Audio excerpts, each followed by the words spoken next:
Olá, tudo bem? Estamos fazendo a segunda e última parte deste relatório de março da seleção de empresas, né?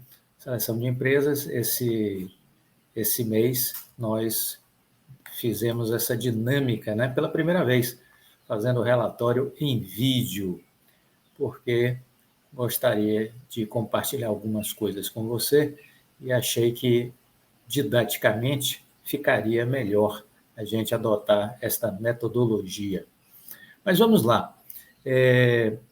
Vamos seguir falando um pouco mais a respeito da PRIO e depois vamos falar sobre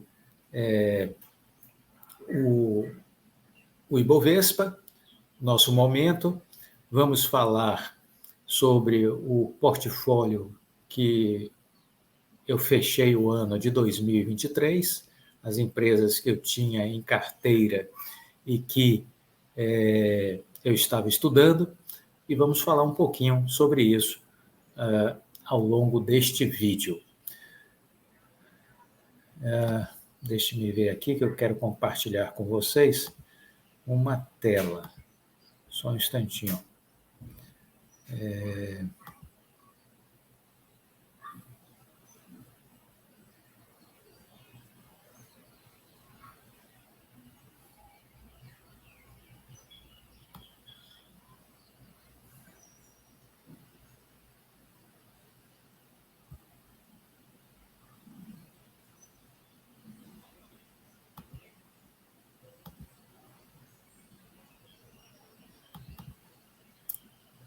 Vamos lá.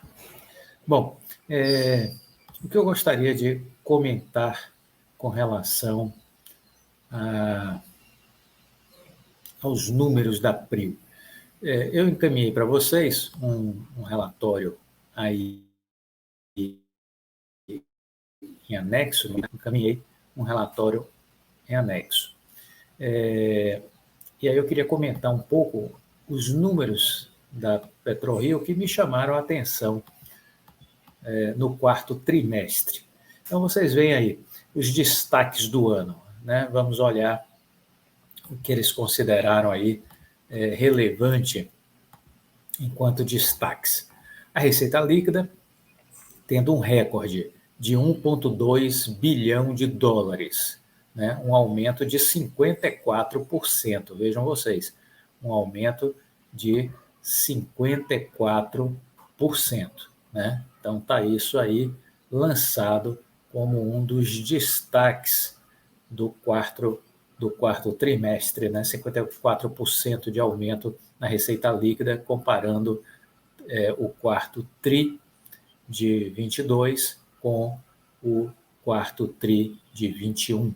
O lucro líquido, também recorde, de 711 milhões de dólares, um aumento, portanto, versus o mesmo período do ano anterior de 193%.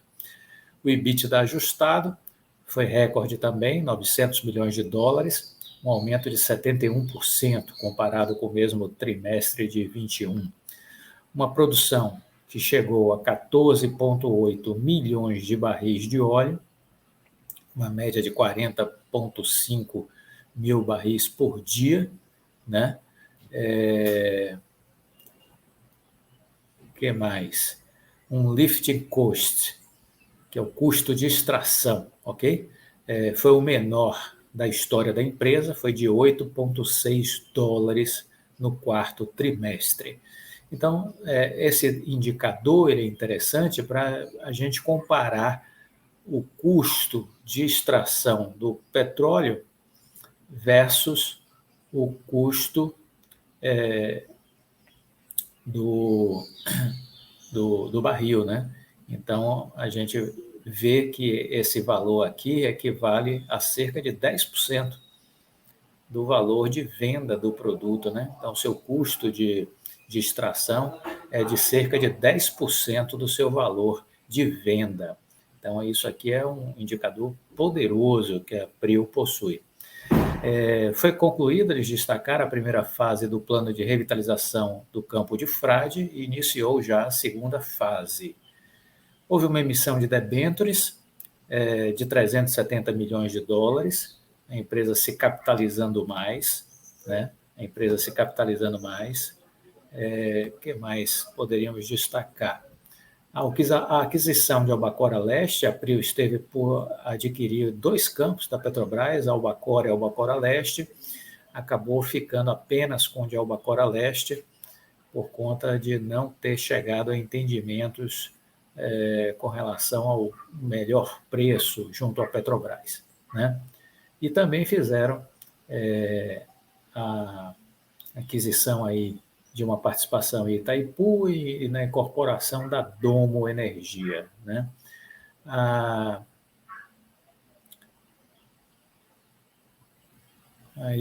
Bom, aqui a gente vê um pouco dessa questão do lift cost, né?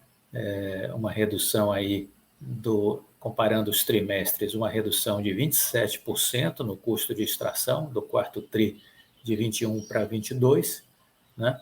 E o aumento aqui da produção de barris de petróleo, né? Aumento da produção de barris de petróleo. Uma posição de caixa, vejam vocês aqui, ó, uma posição de caixa de quase 2 bilhões de dólares, né? Então, estamos falando aí de algo próximo aí a 10 bilhões de reais, olhando essa dinâmica de caixa da empresa, né? O que é uma posição boa e o que é importante dizer, não é comum empresas ficarem com muito dinheiro no caixa. Então, se esse dinheiro está aqui, é porque o que a gente pode entender? A empresa tem alvos aí no mercado, ou seja, a empresa está certamente de olho em outros campos de petróleo, é o que a gente subentende, né? Lembrando que a Prio tem como característica buscar campos maduros de petróleo, ou seja, que já foram testados, que têm capacidade, e aí geralmente eles buscam poços que eles entendem que ainda podem fazer uma extração razoável de petróleo, e ao mesmo tempo que esteja próximo de outros poços de exploração da empresa, porque assim eles podem fazer operações associadas e reduzir os custos, né? Aqui tem uma mensagem da administração, é sempre bom ler. Aqui eles destacam que o ano anterior, né, de 22, foi um ano de reestruturação global no mercado de petróleo. Do ponto de vista logístico e geopolítico, vimos uma forte volatilidade no preço, que chegou a variar 68% entre o mínimo e o máximo do ano. Um grande deslocamento nos descontos praticados nas vendas. No cenário econômico mundial, vivenciamos um aumento global de inflação, que desencadeou em maiores taxas de juros, impactando o mercado de renda variável e captação de capital. Que ele diz que mantiveram as operações, sempre considerando aí os padrões de segurança, né? Enfim, aí vem aqui essa mensagem. Aqui eles destacam uma coisa que é importante, né? Seguimos à risca nossa estratégia de aquisição e revitalização de campos maduros, né? Campos maduros, com busca incessante por maior eficiência operacional e menor custo de produção. Isso aqui é a cereja do bolo da Prio, né? Então, ela tem aqui suas grandes marcas do ponto de vista empresarial, a busca da eficiência operacional e menor custo de produção. Assim, ao somarmos a nossa estratégia com os preços de petróleo realizados ao longo do ano, chegamos aos resultados recordes de produção, vendas, receita, EBITDA e lucro, e ao mesmo tempo diminuindo o nosso lift cost para 8,6 dólares por barril, chegando ao mais baixo patamar da história da empresa, né? Com a volatilidade na cotação do óleo vivenciada no ano, tivemos variações que foram de 128 dólares o barril no ponto máximo para $76 no ponto mínimo. Reafirmamos nosso princípio que o lift coast é a melhor estratégia de hedge, ou seja, de proteção.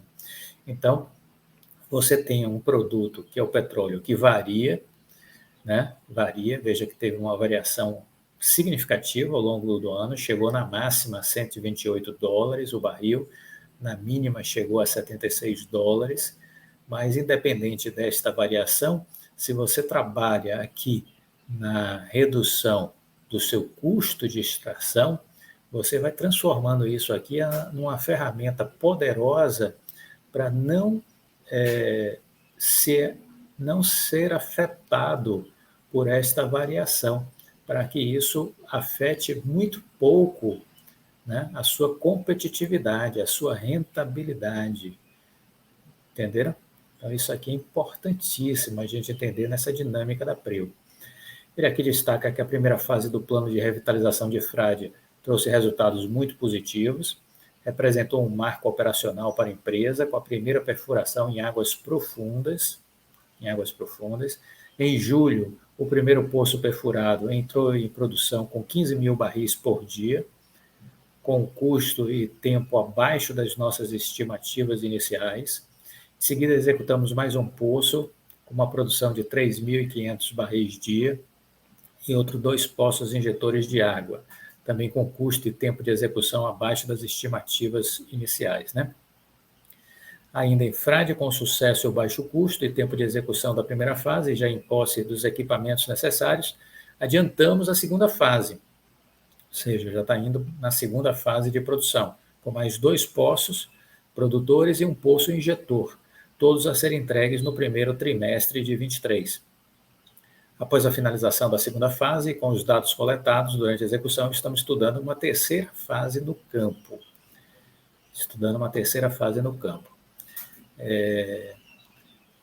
No âmbito de novos negócios, concorrimos à aquisição de Albacora Leste no primeiro trimestre deste ano, agregando uma produção de cerca de 30 mil barris dia e mais de 240 milhões de barris de reserva aprovada, levando a Prio a um novo patamar. Então, 30 mil barris dia de produção, 240 milhões de barris de reserva, comprovados, ok? Comprovados. A Prio vai para um novo patamar. A Prio assumiu a operação do ativo após um minucioso programa de transição, garantindo a transferência de informações e conhecimento. Ao longo de 22, mais de 100 colaboradores da empresa embarcaram, conhecendo a rotina operacional e de segurança da unidade. Hoje, a Prio está pronta para implementar o seu modelo de gestão, sua cultura e os mais altos padrões de segurança no ativo, com capacidade técnica e operacional para assumir o campo, respeitando a regulamentação vigente e as boas práticas da indústria, certo? Ao todo, a companhia aumentou sua produção, considerando já a participação de Albacora Leste, em mais de 2 vezes entre os primeiros meses de 22 e de 23, fruto do trabalho duro e persistência dos nossos colaboradores, que sempre zelam para atingir esses marcos com os mais altos padrões de segurança. Ainda em 22, incorporamos a Domo, que detinha os direitos econômicos sobre 5% das receitas dos campos de Polvo e Tubarão-Martelo, adquirimos os 40% restantes do campo de Itaipu e adquirimos a Hunter Queen, uma sonda semi-submersível de 6ª geração, que vai trazer flexibilidade e ainda um maior controle de custos nas futuras campanhas de perfuração. Então, está aí alguns dados ainda sobre a empresa e vale a pena a gente sempre ler essa abertura, né, que eles fazem. Muito bem. Dentro da dinâmica da empresa, né, uma vez mais destacamos aqui a questão do lift cost, né, e veja como eles tinham um custo de extração alto, né, a empresa tinha um custo de extração alto, e como isso foi sendo perseguido como meta mesmo, né, a redução contínua do custo de extração. E você, com o passar do tempo, vai conseguindo fazer isso acontecer de forma cada vez mais expressiva. Isso é competência técnica, né? Isso é uso de tecnologia, isso é uso de competência técnica instalada na empresa, e é muito interessante a gente olhar sempre este indicador, né? Bom, eles falam sobre comercialização, aí eles entram na uma análise de cada campo, né, dos principais deles, falam do campo de frade, falam aqui do polvo, ITBMT, eles destacam o campo de Oahu, né, com seus números. Vale a pena, quem tem interesse na empresa, fazer essas leituras, né? E fala da última aquisição de Albacora Leste, né? Veja que com essas aquisições, né, o que é que a gente vai enxergar muito em breve acontecendo com a Prio? A gente vai enxergar muito em breve a empresa triplicando, triplicando de tamanho, certo? Então, a gente vai ver em breve a empresa triplicando de tamanho. Então, isso já é uma certeza que a gente tem, que a empresa vai triplicar de tamanho, certo? Tem um outro documento que eu compartilhei com vocês, que foi exatamente os slides que foram utilizados na apresentação de resultados deles, né? Então, tem aqui também essas apresentações que foram feitas, alguns números que a gente já falou, e aqui depois tem os destaques mostrando aí esses principais indicadores, né? Deixa eu ver se tem mais alguma coisa aqui que vale a pena aqui para você se situar, né, sobre os campos, um pouco sobre a localização deles. O, a Prio, né, utiliza muito essa dinâmica de criar infraestruturas que possam ser compartilhadas por mais de um poço de produção de petróleo, né? Então, ela procura criar uma dinâmica que possa compartilhar infraestrutura e, consequentemente, reduzir os custos de extração. Esse é um dos segredos da empresa, né? Então, aqui eles vão falando sobre tudo que está acontecendo, sobre tudo que está por acontecer, as estimativas, né? Ó, veja que você tem aqui estimativas de produção para os próximos 18 a 24 meses, entendeu? Você tem estimativas de produção pelos próximos 18 a 24 meses. E aí eles têm aqui essas planilhas de receita, de lucro, né? O EBITDA, o caixa líquido, né? Enfim, são dados que eles destacam aqui também, que vale a pena dar uma olhada, certo? Vale a pena dar uma olhada. Bom, dito isso, observado isso, vamos também dar uma atualização em termos de Prio. Agora, em fevereiro, como estava a fotografia da empresa no mês de fevereiro? Porque esses dados que a gente está apresentando são referentes ao quarto TRI de 2022. Mas nós já temos uma fotografia mais atual. A Prio, ela tem agora uma produção já total de petróleo de 68.298 barris por dia em fevereiro. Em janeiro, tinham sido 50.875 barris por dia em janeiro, né? Então, de janeiro para fevereiro, houve uma alta de 34,2%. Se você comparar fevereiro com janeiro, houve uma alta de 34,2%. Então, esse é um dado que mostra que a empresa continua, né, acelerando a sua dinâmica, né, de execução e apresentando resultados consistentes. e é isso que nós temos que acompanhar, né? Temos que acompanhar o último trimestre, mas também temos que estar atentos ao que está acontecendo a cada mês já deste ano de 2023. Muito bem, dito isso, vamos agora observar o seguinte. Nós, quando falamos sobre a seleção de empresas no ano que passou, o que é que nós dissemos? Nós dissemos que no mês de fevereiro, né, recapitulando, no mês de fevereiro, nós dissemos que olhando para o mercado brasileiro e americano, identificávamos 7 empresas com potencial de crescimento de longo prazo. Destacamos aí as empresas que nós estávamos estudando ou investindo, que eram exatamente a Apple, a PetroRio, a Magazine Luiza, a Oi, a Azul, a Nvidia e a JHSF, certo? Então, essas foram as empresas que estavam no nosso radar ou que estavam no nosso portfólio. Em março, a gente acrescentou a Pets.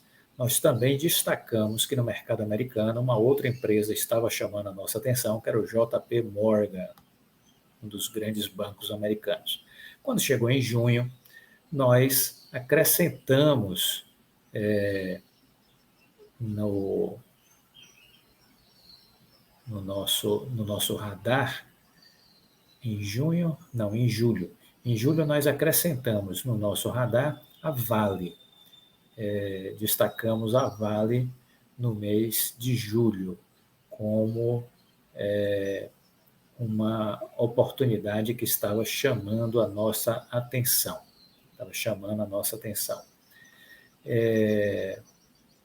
Bom, no mês de junho, nós também dissemos o seguinte, que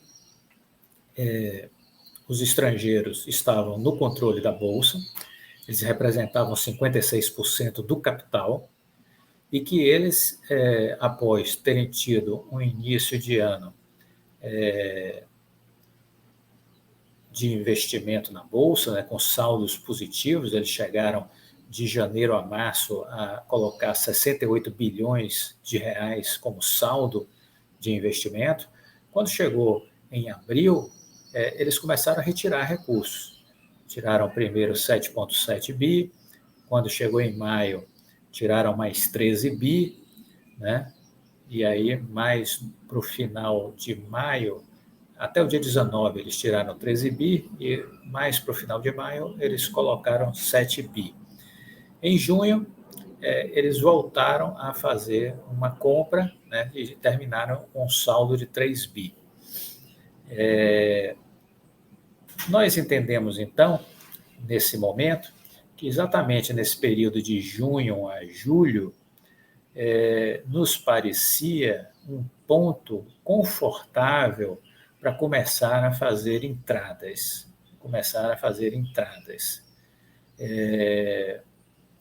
Olhando boas empresas descontadas, e atrelando o olhar nosso para a Bolsa com a participação dos estrangeiros. Entendíamos que era essencial olhar os estrangeiros, saber o que eles estavam fazendo. Esse olhar para os estrangeiros, a gente dizia que era muito importante, e continuamos repetindo isso, viu? Não mudou absolutamente nada. A gente continua entendendo que olhar eles continua sendo importante. Então, em julho, nós confirmamos, né, a alternativa de interesse nosso pelo JP Morgan nos Estados Unidos, e dissemos em relação à Vale que era impossível deixar de considerá-la no preço que ela estava em julho, né? E aí, inclusive, dissemos que nós estávamos nos posicionando em julho em Vale, fazendo uma posição imediata de 50%, e que depois complementaríamos com mais 50%, fechando um lote de participação em Vale. Isso foi em julho. Foram algumas das condições que nós observamos e que nos fez, vamos dizer assim, movimentar as nossas ações, a nossa carteira, a partir dessas constatações. Bom, e o que a gente poderia fazer olhando, vamos dizer assim, para o Ibovespa? O que a gente poderia fazer de leitura olhando para o Ibovespa para entender essa lógica do ano passado? É isso que eu quero fazer com vocês, compartilhando novamente aqui a minha tela. Só um instantinho. Quero compartilhar de novo aqui a minha tela, exatamente com o gráfico do Ibov, para que vocês possam entender mais essa dinâmica, né? Então, veja aí na tela o gráfico do Ibov. E o que é que eu vou fazer aqui para vocês perceberem? Vamos olhar o ano passado, né? Veja que aqui, ó, de junho para julho, tivemos o melhor momento de entrada na Bolsa Brasileira. De junho para julho, né? Então está aqui, ó, de junho para julho, nós tivemos, se você pegar aqui, meados de junho, né? Aqui estávamos com a Bolsa 99 mil pontos, dia 21 de junho, né? 99.684. E olharmos aqui também, 15 de julho, 96.555 pontos. Então, estivemos aqui, ó, com a Bolsa variando entre 99 e 96, como regiões de mínimas, né? 98, tá vendo? 98.600, 96.120, né? 96.120. Então, como pontos de mínimas, a gente teve aqui as melhores entradas. E aí nós dissemos para vocês, recapitulando, que o ideal é que você faça entradas que não sejam de vez, né? Use a estratégia de fazer operações ou metade, ou divida a sua compra ou a sua venda em 3 partes iguais, né? Então, aqui a gente entraria em um terço, depois entraria no segundo terço, e esperaria para ver, de repente entraria mais para baixo aqui, no terceiro terço, completando as nossas posições. Mas foi exatamente isso aqui que a gente chamou a atenção, que estes eram os pontos que estavam nos dando entradas, que você nunca vai acertar cirurgicamente, viu? Entenda isso, você nunca vai acertar cirurgicamente o melhor ponto de entrada. Não há essa precisão cirúrgica, mas você consegue perceber o momento, e aí, sobretudo, quando você começa a ver os estrangeiros fazendo posição, né? Eu acompanho um site que me dá essa perspectiva a cada 2 dias, 3 dias, né? Então, eu começo a ver quando eles iniciam compras mais agressivas.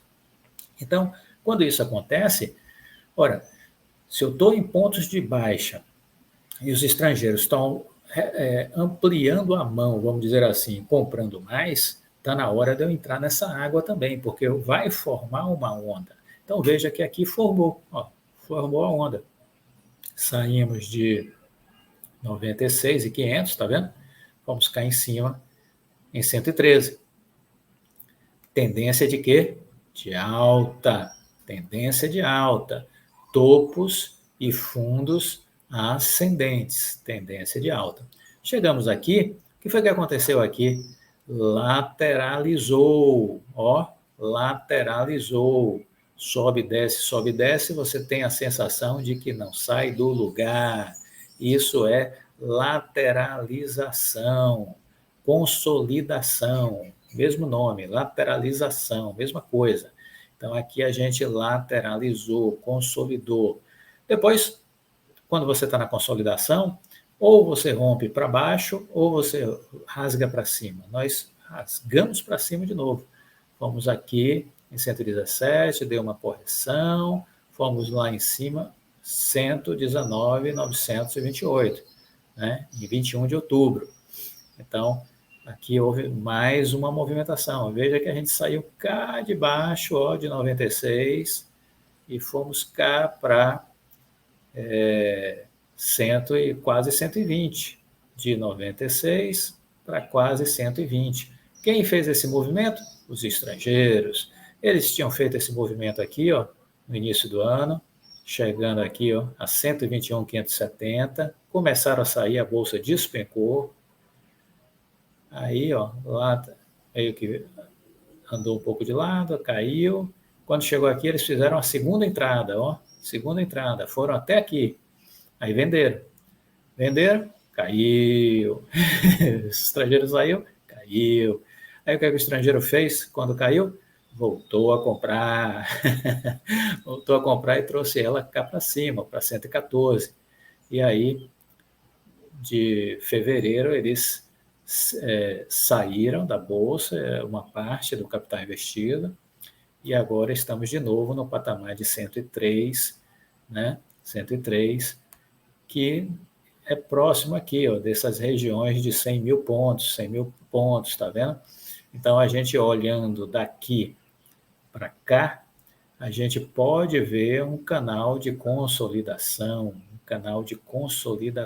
ó, que tem 100 mil pontos como fundo, e que nós estamos perto desse fundo de 100 mil pontos. E onde está o topo lá em cima? Está cá, ó, 119.928, quase 120. Aqui está o topo, um canal de lateralização, com topo em 120 e com fundo em 100 mil. Com fundo em 100 mil. Clóvis, se perder esse fundo de 100 mil, pode perder? Pode. Temos fundos aqui, ó, em 96 mil pontos, temos fundos em 98 mil pontos. Então, se perdermos os 100 mil, alvos em 98 na queda, alvos em 96 na queda. Pode segurar nessa região aqui dos 103? Pode. Tivemos aqui próximo dos 102, né? Que é um outro fundo. Então, a gente pode segurar agora nessa região dos 103 e começar a subir.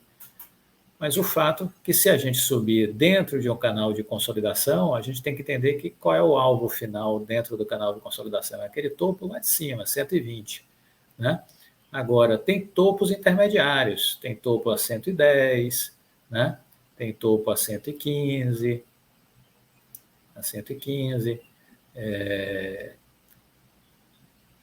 118, né? Então, na subida não é uma linha reta, você tem outros subtopos, vamos dizer assim. Não sei se ficou claro, eu tentei aqui, de alguma maneira, fazer essa leitura desses movimentos, né? Uma tendência de baixa, uma tendência de alta, uma lateralização ou consolidação. A Bolsa só faz 3 movimentos, gente. Só faz 3 movimentos, nada mais além disso, viu? Então, ou está subindo, ou está caindo, ou está andando de lado. A gente precisa entender que essa é a dinâmica da Bolsa, né? Bom, o que mais compartilhar com vocês aqui? Vamos aqui reforçar novamente este gráfico para vocês perceberem. Reforçar aqui esse gráfico para vocês perceberem. Olha só, esse é o gráfico da PRIO, né? Esse é o gráfico da PRIO. Então, veja, estamos em tendência de alta de longo prazo, cuja máxima chegou aqui, ó, em R$ 42, né? R$ 42. Mas estamos nesse momento, fazendo no curto prazo, uma correção. Estamos fazendo no curto prazo uma correção. Então, no longo prazo, tendência de alta. No curto prazo, tendência de baixa. São esses os movimentos da PRIO. Longo prazo, tendência de alta, curto prazo, tendência de baixa. Temos fundos aqui nessas regiões de 32, estamos aqui próximo delas. Se cair mais baixo, temos fundos aqui em 31, em 30, em 29, né? Ela está procurando fundo. Esta correção foi muito motivada por aquilo que a gente já falou no relatório anterior, com relação à taxa de exportação por 4 meses. Nos perturba essa taxa? Não. Eu acho que é algo que aconteceu por 4 meses, mas é algo que ficará para trás muito em breve e a empresa vai triplicar a sua produção, consequentemente o seu faturamento, consequentemente a sua rentabilidade, e enxergamos um ano muito positivo para a empresa. Lembram que em julho do ano passado, nós dissemos que era um ponto que não dava para descartar um investimento, para quem acompanhava a empresa, em Vale. Que nós, quando chegamos aqui, em julho, nós dissemos, olha, nós vamos comprar Vale. E por que eu disse que eu estava comprando Vale em julho? Porque aqui, ó, por que eu comprei Vale em julho? Vamos dar uma olhada aqui neste gráfico também para entender. Cá está, ó, julho. Julho, estamos aqui, ó, R$ 64,00. Estávamos aqui, ó, dia 14 de julho, R$ 64,00. Belíssimo ponto de entrada. É o tipo do preço que a gente olha para a Vale e diz, poxa, tá barato demais. Lógica de supermercado, gente. Foi para o supermercado, encontrou salmão, 40% de desconto. Compra 2, 3, 4 quilos. Encontrou um filé mignon com 50% de desconto. Compra 3, 4 quilos. Foi na seção de bebidas, seu vinho preferido está com 45% de desconto na segunda garrafa. Você vai comprar 2 garrafas, óbvio que vai. Não é assim que a gente faz no supermercado? Na bolsa tem que ser do mesmo jeito. Então aqui quando eu vi R$ 64,00, eu disse, não, eu vou para cá. Eu vou fazer uma compra em Vale porque está muito bom. Ah, mas Clóvis, ela não pode cair mais? Ela não poderia ter vindo a patamares mais baixos? Sim, ela veio a 62,74. Eu comprei a 64 e pouco e ela veio a 62,74. Poxa, mas aí você perdeu? Não, não perdi, porque eu comprei para esperar. Eu comprei com uma visão de mais longo prazo. Então, aqui eu faço o que eu chamo de gestão de risco, né? Eu olho e digo, poxa, está barato. E ainda que caia mais, a chance dela subir é infinitamente superior. Então, comprei nessa região aqui dos 64. Fiz um movimento, eu disse a vocês, ó, fiz um movimento de 50% e vou fazer logo depois um movimento para completar a minha compra. E aí olha o que aconteceu com o Vale, ó, saiu de 64 e para onde ela foi? Para onde ela foi? Ó, super tendência de alta, ó, aonde ela foi? R$ 98,00, maravilha, hein? Maravilha. Janeiro, ó, 26 de janeiro de 23, e olha onde ela estava aqui, ó, 14 de julho de 22. Então, de julho de 22 a janeiro de 23, ela saiu de 64 e foi aqui, ó, a R$ 98,00. Super tendência de alta. Agora está fazendo uma tendência de baixa. Fazendo uma tendência de baixa de curto prazo versus tendência de alta de longo prazo, né? A Vale, curiosamente, é uma empresa que tem ciclos. Ela tem ciclos de alta e ciclos de baixa. Então, dá para você aprender a fazer movimentações na Vale respeitando os seus ciclos. Ó. Subiu, caiu, subiu, caiu, né? Ó, subiu, caiu. Então, dá para você entender a dinâmica da Vale com estes ciclos. Durante um ano, geralmente você tem mais de um movimento de alta na Vale durante um ano. Ó. Você saiu aqui de 2021, ó, 2021, você pegou ela aqui, essa casa dos... Final de 2020, ela estava na casa aqui de R$68, mais ou menos, tá vendo? R$68. E ela chegou, ó, a 94, tá vendo? Chegou a 94. Aí depois ela corrigiu, veio de novo, ó, para a região de 60, tá vendo? 59,5. De novo ela subiu, foi lá, ó, na região de 91, caiu de novo, ó, foi para a região de 60 de novo, tá vendo? Foi para a região de 60, ó, e aí de novo subiu, foi para a região dos quase R$100, tá vendo? Então ela vai subindo, descendo, subindo, descendo, subindo, descendo. É comum, produto dela, minério de ferro, grande cliente dela, China, e isso vai fazendo com que haja esse movimento cíclico na Vale. Toda vez que a Vale se aproximar de 90, agora 98, R$100, né? Toda vez que ela se aproximar dessa região de 90 a R$100, momento de começar a pensar em diminuir posição. Não vende tudo de vez, vende em lotes, né? 3 partes. Quando ela tiver numa correção, chegando nesse patamar de 70, de 60, poxa, super entrada, né? A partir de 70, já é momento de começar a se posicionar. De novo, se você saiu lá na alta. A partir de 70, você vai fazendo posição. Faz posição a 70, se cair mais, você faz mais posição, entendeu? E aí você fecha 3 compras na baixa, faz um preço médio. De 70 já está bom para começar a comprar, aí você compra a 60 e pouco, compra a 60, se ela cair.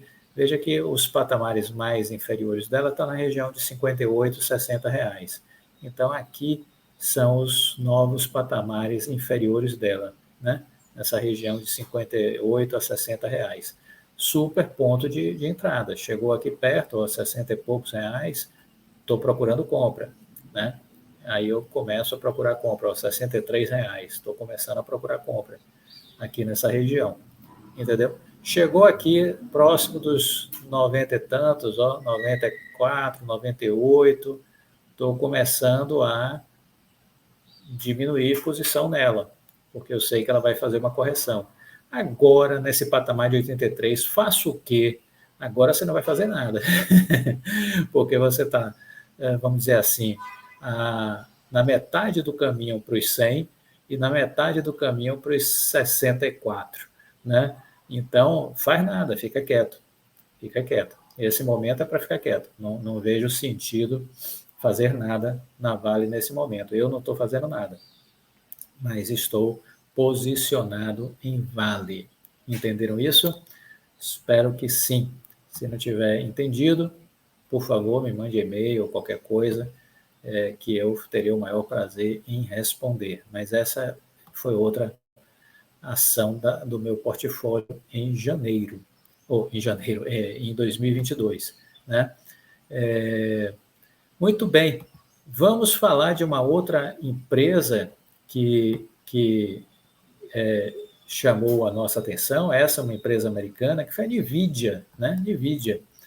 Não sei quem entendeu este case da NVIDIA, mas veja que ela teve lá nos patamares de 270 e tantos, $280, está vendo?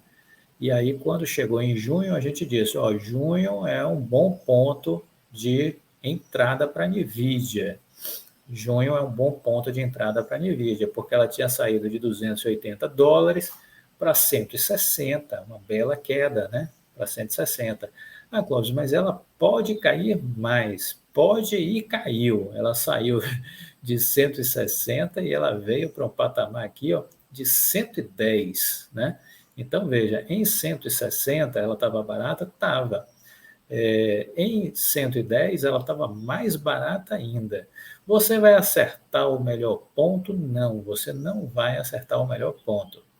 Então, de novo, você pode adotar essa estratégia dos 3 terços, né? Fez aqui vamos supor, uma compra aqui na região de US$ 160, aí espera ver o que é que vai acontecer, aí chega mais na frente, deu uma outra queda, você faz um segundo terço aqui nessa região, ó, de US$ 146, aí espera mais um tempo para ver o que vai acontecer, de repente ela caiu mais, ó, aí você faz uma terceira posição, fecha seu lote em US$ 130, US$ 134. Ah, mas ela caiu mais. Bom, mas você já fez aí 3 entradas. Se você tiver mais recursos, você pode fazer um quarto lote de aquisição. Porque é aquela coisa, pô, tá tão barato que eu não vou ficar de fora. Você não vai acertar o fundo, precisa, cirurgicamente. Mas você há de convir que se você comprou aqui, por exemplo, ó, a US$ 145 e está vendo hoje ela a US$ 240, me diga aí se você está ou não está satisfeito e feliz. Né? Ela chegou aqui em US$ 240, perdão, US$ 242, né? Você está ou não satisfeito com a operação? Né? Temos aí uma belíssima tendência de alta. Né? Vai parar por aqui? Acho que não. Eu acho que ela vai buscar os antigos topos. Os antigos topos estão cá em cima. Ela vai buscar os antigos topos da empresa, tá vendo? Ela vai buscar lá a casa dos US$ 280. Né? Esse é o norte. Esse é o norte. Né? Então, vamos dizer assim, é uma empresa que a gente fundamentou, o que é que a gente estava entendendo nela como perspectiva na área de tecnologia. Todo o setor de tecnologia americano corrigiu muito até junho. O Goldmarks, naquela época, em julho, estava dizendo, eu estou comprando adoidado, estou comprando adoidado. Então é isso, quer dizer, podia cair mais, podia e caiu, mas paciência, né? Já fizemos um bom posicionamento, ó, já fizemos um bom posicionamento entre esses fundos aqui, ó, de 158, ó, 144, já foram belos fundos, belos fundos. E veja que, saindo desses patamares, onde estamos? Estamos cá em cima, ó, cá em cima. $240, US$ 242. Então, foi outra operação que eu fiz, entendendo que era uma oportunidade que não poderia ser deixada passar em branco.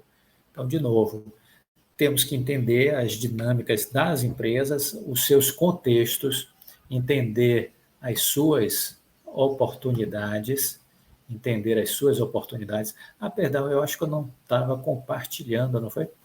Eu não estava compartilhando o gráfico da NVIDIA. Perdão. Deixe-me compartilhar aqui com vocês. Eu estava falando, mas não estava compartilhando. Me desculpem. Então está aqui, ó, o gráfico da NVIDIA. Então veja, ó, os patamares aqui, ó, de $158, né, $143, bons pontos de entrada. Ela podia cair mais, sim, podia, caiu, né, mas você não vai acertar cirurgicamente isso. Ela chegou a 111, ó, aqui nessa passagem de outubro para novembro, tá vendo? Meados de outubro. Só que depois ela pegou aí uma mega tendência de alta e olha onde ela está, na casa dos $242. NVIDIA, né? Entendemos sim que é uma empresa com potencial. Aqui está todo o efeito da correção americana, né? Da bolsa americana. E aí depois a gente entendeu que essa empresa tinha potencial para se recuperar e ficamos posicionados esperando essa recuperação. Certamente ela vai buscar vir cá para cima, ó, onde estão máximas na casa aí de $280, mais ou menos. Então ela tem aí potencial de subida ainda pela frente, certo? E é uma empresa que tem muita dinâmica atrelada aí ao futuro, tecnologia, entendeu? Então, enxergamos nela um potencial. Então, neste vídeo que a gente procura aqui, de alguma maneira, complementar o anterior, a gente quis mostrar para vocês um pouco dos destaques com relação a Prio, completando aquela nossa primeira análise, e ao mesmo tempo trouxemos aqui um pouco da dinâmica da Bolsa para mostrar para vocês graficamente o que andou acontecendo e focamos aí em 2 exemplos, né, da Vale e no exemplo da NVIDIA nos Estados Unidos e a Vale aqui no Brasil, as suas dinâmicas e os seus pontos de entrada e as nossas estratégias para tratar essas empresas da melhor maneira possível. No próximo mês, nós faremos estudos complementares e mostraremos outras empresas do portfólio de 22, da nossa mesa de estudos de 22. Agora, essas que nós aqui apresentamos, Prio, NVIDIA e Vale, são 3 ativos que nós mantivemos em carteira em 2023. Estão mantidas daquelas empresas do ano passado, essas 3 estão mantidas. Falaremos mais sobre outras empresas que estão mantidas ou que estão no nosso estudo porque está no nosso radar, vamos dizer assim, de interesse. Falaremos mais no próximo mês, no mês de abril, né? Espero que tenha sido útil esse material, que faça sentido para você, que lhe estimule a refletir. De novo, dizendo aqui que nós temos assim o cuidado de deixar muito claro que esses são os nossos investimentos e que, ao compartilhar com vocês o que é que nós estamos fazendo, estamos mostrando o nosso olhar, mostrando a nossa estratégia e na expectativa de que esse estudo seja uma referência para você, para que você monte as suas estratégias, para que você tome as suas decisões, para que você entenda e construa decisões bem estruturadas, bem fundamentadas e de modo a se sentir mais seguro na sua tomada de decisão. Fiquem com Deus, até a próxima. Tchau.